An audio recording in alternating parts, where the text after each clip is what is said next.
Hi කොහොමද ඔයාලට? ඉතින් අපි අද යන්නේ උඩවල කටුපිල පැත්තට. හැබැයි මේකමනේ විශේෂ දේ තමයි අතරමඟ දැම්මුනේ දන්සල් ටික. මඤ්ඤොක්කා ඉඳන් නෝන්ලස් වෙනකන් කෑවා. කෑව නෙමෙයි වැන්ද නේද? හරි වැන්ද හරි කෑව හරි මොනා හරි කරා. ඉතින් වීඩියෝ එක අන්තිම වෙනකන් බලන්නකෝ. සුබ දවසක් ඉතින් ඔයාලා හැමෝටම. ඉතින් හැමදාමත් වගේ අපි රත්නපුරෙන් තමයි මේ ගමනත් පටන් ගත්තේ. රත්නපුර ඇමිටිටි පාරේ තමයි අපි මේ ගමන යන්නේ. හරි ගමන පටන් ගන්න ටික දුරක් යද්දිම අපිට මුලින්ම හම්බුනේ මඤ්ඤොක්ක දන්සලක්. බලන්නකො සෙනගත් හොඳටම ඉන්නවා. අපිත් ඉතින් පොලිමේ ගිහිල්ලා මඤ්ඤොක්ක ටිකක් කෑවා. උණුනේ මඤ්ඤොක්ක එක්ක පොල් සම්බෝලයක් ඉන්න ඉතින් වෙනම ලෙවල් එකක්.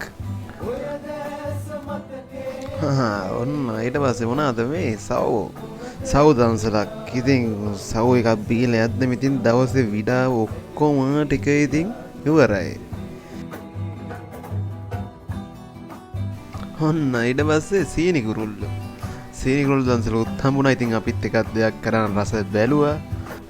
ඉතින් අද නම් දන්සල් විතරයි. දන්සල්ම තමයි. හැම දන්සල් වගේ අපිට වැතුණා. ඊට පස්සේ මෙන්න මොනවාද නූල්ලස් දන්සලුත් හම්බුණා. නූල්ලස් කාලා එහෙම. ඊට පස්සේ අපි ගියා උඩවලේ ඩෑම් එක පැත්තට. ඉතින් බලන්නකො අද පොයි දවසේ ඉඳන් එන සෙනගක් ඉන්නවා මෙතන. වෙනදට නම් ඉතින් පොඩ්ඩක් අඩුයි. සතිය දවස්වල නම් පොඩ්ඩක් අඩුයි. මේ පොයි දවස්වල නම් සෑහෙන විතර ඉන්නවා සෙනග.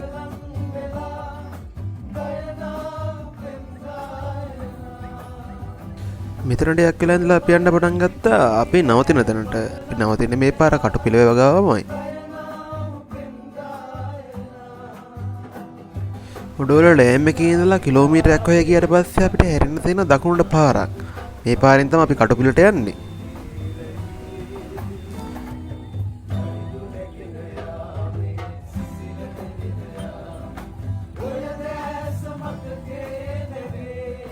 ඉතින් බලන්නකො ලස්සන ගමක තියෙන්න ඕනි දේවල් හැමදේම මෙතන තියෙනවා. කොළ පාට පරිසරය හැම මාරම විදිහේ මෙතෙන්ට තියෙනවා.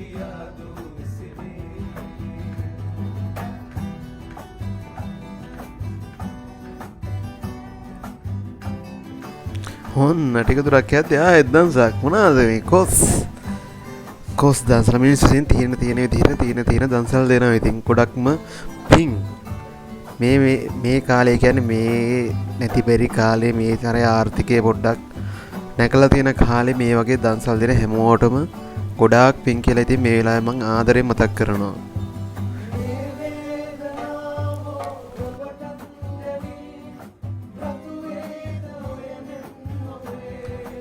ඉතින් අපි ඔන්න ආයෙ කොසුත් කාලා දන්සල් සෑහෙන්න වැඳලා අපි ආයෙත් ඉතින් යන්න පටන් ගත්තා. තව චුට්ට දුරක් යන්න තියෙනවා අපි නැවතිලා ඉන්න තැනට.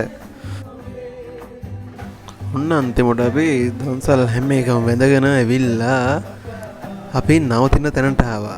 මෙතන තියෙන්නේ කටුපිල වැව ගාවමයි. හරිම ලස්සනයි. හරිම ලස්සන වෙල්ලායක් එම තියෙනවා. ලොකු ගාඩන් එකක් තියෙනවා. අපේ කට්ටිය නම් ඉතින් කලින්ම ඇවිල්ලා. අපි තමයි චුට්ටක් පරක්ුණා. අපි ඉතින් දන්සල් වැඳනේ. මෙයාලා කලින්ම ඇවිල්ලා. බලන්නකො ඉතින් ලස්සනනේ. මං කලිනුත් කිව්වා ගමක තියෙන්න ඕනි සේරම දේවල් මෙතන තියෙනවා. වෙල්ලාය සරුවට වෙච්ච වෙල්ලාවක් තියෙනවා. මාන ලස්සනයි. අපි ඉතින් උතර හැම තැනම ඇවිද්දා ඉතින් එදා.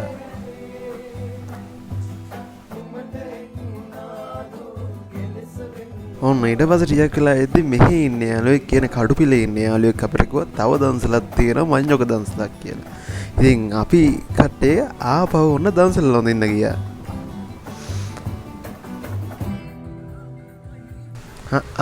දන්සල ඉවරෙන්න වගේ. දන්සල ඉවරෙන්න ඉඳ හැමෝටම කෑලි දෙක හරි දෙමු කියලා සංවිධායක මණ්ඩලේ කතවන මට ඇහුණා. ගොඩක් පින් එයාලා හැමෝටම අපිටත් මඤ්ඤොක ගොට්ටක් අතර දුන්නට. මාරම පින් එක. ෆයිනලි අපි ගත්තා මඤ්ඤොක ටික. කොහොමද සතුට? ඉතින් සතුට නැතුවේ දන්සල් ඉවරයි කිව්වා. ඒත් අපිට මඤ්ඤොක ටික හම්බුණා. ඉතින් මාර සන්තෝෂයි. ඉතින් ඔන්න විදිහට තමයි අපි පොසොන් පොයි දවස කෙව්වේ. අපි දන්සල් සෑහෙන ප්‍රමාණයක් වැඳගත්තා, කෑවා. ඉතින් ගොඩක් ස්තුතියි පොඩි හරි දන්සලකින් අපිට කෑම ටිකක් දුන්නට. ඔයාලට හැමදාමත් හරියන්න ඕනි. ඉතින් මෙන්න මේ විදිහට අපි අද වීඩියෝ එක නවතිනවා. ඉතින් වීඩියෝ එක ලස්සන නම් ඔයාලා ලයික් එකක් දාන්න, කමෙන්ට් එකකින් ඔයාලගේ අදහස කියන්න. තවමත් අපි සබ්ස්ක්‍රයිබ් කරලා නැත්නම් වණ්ඩ ලංකාවේ එකතු වෙන්න. එහෙනම් ඊළඟ ගමනින් අපි හමු වෙමු. ඔයාලට ජය වේවා.